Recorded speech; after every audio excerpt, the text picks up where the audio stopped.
Hello friends, welcome to RSH educare. আজকে একটা খুব জরুরি ইনফরমেশন তোমাদের সাথে শেয়ার করার জন্য ভিডিও বানাচ্ছি।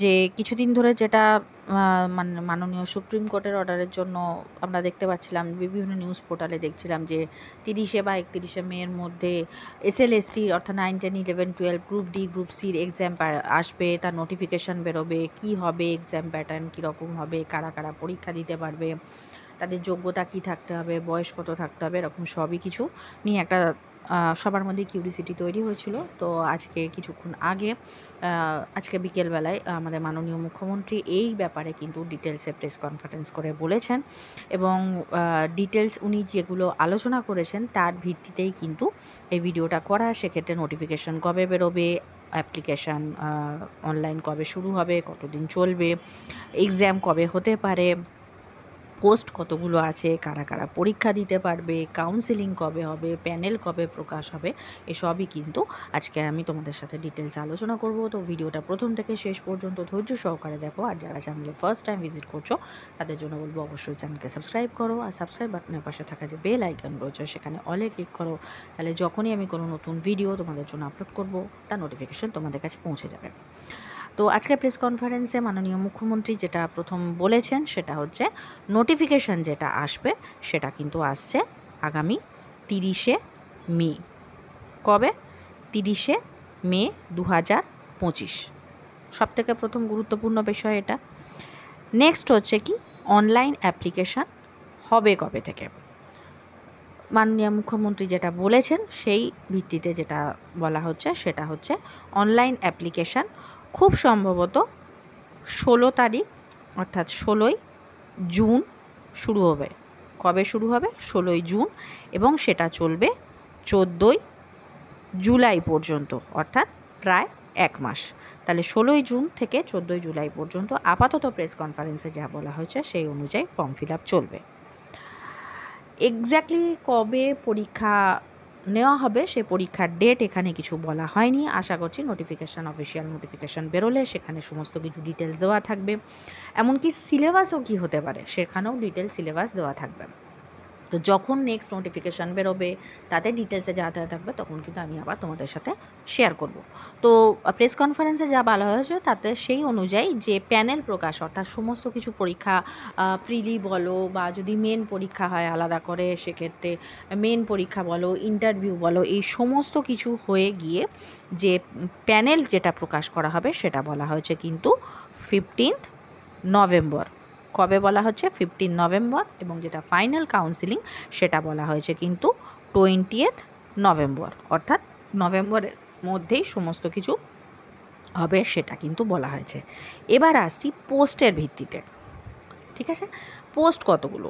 তো পোস্ট টিচারের যেটা পোস্ট তিনি বলেছেন এক্ষেত্রে, অর্থাৎ মাননীয় মুখ্যমন্ত্রী যেটা প্রেস কনফারেন্সে বলেছে, শুধুমাত্র টিচারের ক্ষেত্রে যেটা তিনি বলেছেন সেটা হচ্ছে 24,203 পোস্ট, অর্থাৎ যাদের চাকরিহারাদের কথা বলা হচ্ছে সেই অনুযায়ী এর সঙ্গে কিছু পোস্ট, অর্থাৎ এত বছরে যে পোস্ট বিভিন্ন জায়গা থেকে ভিত্তি করে যে তারা বিভিন্ন জায়গায় হয়তো অনুসন্ধান চালিয়ে দেখেছেন যে কোনো কোনো জায়গায় খালি আছে, সেই হিসেবে সর্বসাকুল্যে যেটা বলা হয়েছে সেটা হচ্ছে 9-10 ক্ষেত্রে 23,212 এবং 11-12 ক্ষেত্রে 12,514 টোটাল পোস্ট যেটা বলা হয়েছে সেই হিসেবে বলা হয়েছে।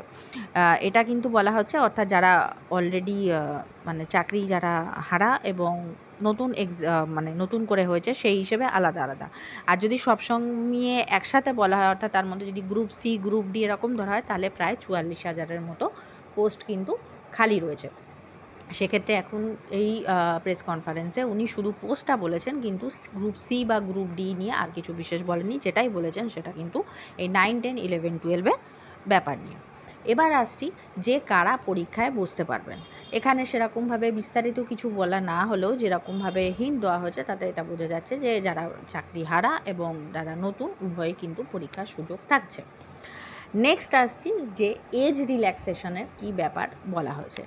এজ রিল্যাক্সেশনের ব্যাপারে কিন্তু নতুন পরীক্ষার্থীদের ক্ষেত্রে কিছু বলা না হলেও মাননীয় মুখ্যমন্ত্রী যেটা প্রেস কনফারেন্সে বলেছেন সেটা হচ্ছে কি, যারা চাকরি হারা অর্থাৎ চাকরি করছিলেন তাদের ওপরে বিভিন্ন কেস চলছে বা প্যানেলে যেটা হয়েছে,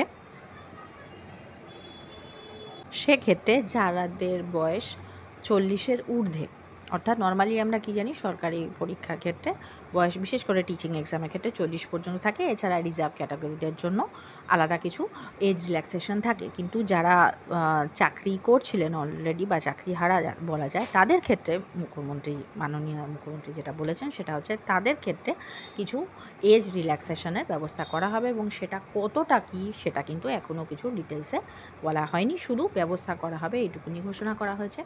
তার পাশাপাশি আর একটা জিনিস বলেছেন, তিনি বলেছেন সেটা হচ্ছে ওয়ার্ক এক্সপিরিয়েন্স, অর্থাৎ যারা অলরেডি চাকরি করছিলেন বা চাকরিহারা আমরা যাই বলি না কেন এই মুহূর্তে, তাদের ক্ষেত্রে কিন্তু তাদের যে ওয়ার্ক এক্সপিরিয়েন্স আছে তার ভিত্তিতে তাদের কিছু স্পেশাল ছাড় দেওয়া হবে, এরকম একটা কিছু ঘোষণা করেছেন। কিন্তু এক্স্যাক্টলি কী হবে সেটা কিন্তু এখনও পর্যন্ত ডিটেলসে কিছু বলেনি, তিনি জাস্ট এইটুকুনি হিন্ট দিয়েছেন। তাহলে এটা একটা সবার জন্য যারা অনেক দিন ধরে ওয়েট করছিলে যে নতুন কিছু নোটিফিকেশান আসুক, নতুন কিছু এক্সাম আসুক, তাহলে সেক্ষেত্রে এটা কিন্তু খুব খুশির খবর যে নতুন করে ফাইনালি কিন্তু এক্সাম আসতে চলেছে। এক্ষেত্রে সিলেবাস কী হবে এটা সবথেকে বড় প্রশ্ন। সেক্ষেত্রে দুটো জিনিস আমাদের মাথায় রাখতে হবে, অনেক বছর SLST এক্সাম হয়নি, লাস্ট SLST এক্সামের যে প্যাটার্ন ছিল সেই প্যাটার্নও ফলো হতে পারে। এর মাঝে যে সান্তালি মিডিয়ামে যে প্যাটার্ন ফলো করা হয়েছিল, অর্থাৎ একটা প্রিলিমিনারি টেস্ট এবং তারপরে সাবজেক্টের টেস্ট, সেরকমও হতে পারে। আবার যদি এরকম হয় যে NCTE রুল ফলো করে যদি সেন্ট্রালের প্যাটার্নে, অর্থাৎ KVS বা NVSের যেভাবে পরীক্ষা হয়, তাহলে সেক্ষেত্রে CDP থাকবে, অ্যারিথমেটিক থাকবে, ল্যাঙ্গুয়েজ থাকবে, কারেন্ট অ্যাফেয়ার্স থাকবে, সেরকম একটা প্যাটার্ন হয়ে আবার তার সাথে সাবজেক্ট কম্বাইন হিসেবেও আসতে পারে। তো ফাইনাল নোটিফিকেশান না আসা পর্যন্ত এক্স্যাক্টলি কী প্যাটার্নে রাজ্য পরীক্ষা নিতে চলেছে সেটা কিন্তু এখনও পর্যন্ত আমাদের কাছে যেহেতু স্পষ্ট নয়, সেহেতু আমি এর উপরে কিন্তু কোনো ডিটেল ভিডিও আপাতত তোমাদের দিইনি। তোমরা অনেকে অনেক জায়গায় বা কি বলবো বিভিন্ন ওয়েবসাইটেও দেখবে একটা সিলেবাস দেওয়া আছে, কিন্তু সেই সিলেবাসটা কিন্তু সান্তালি মিডিয়ামে যে পরীক্ষা হয়েছিল তার উপরে ভিত্তি করে এক্স্যাক্টলি SSCর তরফ থেকে কিন্তু আপাতত এখনও বা সরকারের তরফ থেকে কোনো রকম অফিসিয়াল কিন্তু সিলেবাস প্রকাশিত করা হয়নি। আর যতক্ষণ না সেটা প্রকাশিত করা হবে সেই ক্ষেত্রে কিন্তু একটা ধোঁয়াশা থাকবে। আর যতক্ষণ ধোঁয়াশা থাকবে আমি কিন্তু সেই হিসেবে তোমাদের কোনো রকমভাবে মিসগাইড করব না বলেই কোনো রকম সিলেবাস দেবো না। যখনই কোনো অফিসিয়ালভাবে সিলেবাস ডিক্লেয়ার করা হবে, সেটা কীরমভাবে প্রিপারেশন করতে হবে, কী নিয়ে করতে হবে, সেই সমস্ত ডিটেলস কিন্তু আমি তোমাদের সাথে শেয়ার করব।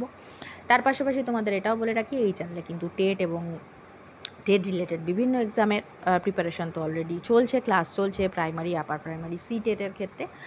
বা যদি SLSTর কথায় আসে, তাহলে SLST আমি সবসময় বলে থাকি যে আমি কিন্তু সাবজেক্ট হিসেবে কিন্তু হিস্ট্রি প্রিপারেশন করাই। সেক্ষেত্রে আমার যেটা সেকেন্ড চ্যানেল আছে সেখানে কিন্তু SLST এবং PSC যে অ্যাসিস্ট্যান্ট মাস্টার এবং মিস্ট্রেসের যে নোটিফিকেশান বেরিয়েছিল, তাহলে সেই দুটো এক্সামের কম্বাইন্ড সিলেবাসের কিন্তু যে ক্লাস সেটা কিন্তু অলরেডি চালু হয়ে গেছে। তোমরা চাইলে কিন্তু সেই চ্যানেলের সাথেও যুক্ত হয়ে যেতে পারো। তাহলে এইটাই ছিল আজকে তোমাদের সাথে শেয়ার করার মতো কথা। তো আজকের ভিডিও এই পর্যন্তই। যদি ভিডিও ভালো লাগে অবশ্যই ভিডিওকে একটা লাইক করো, বন্ধুদের সাথে বেশি করে শেয়ার করো এবং তার পাশাপাশি কিন্তু অবশ্যই চ্যানেলকে সাবস্ক্রাইব করো।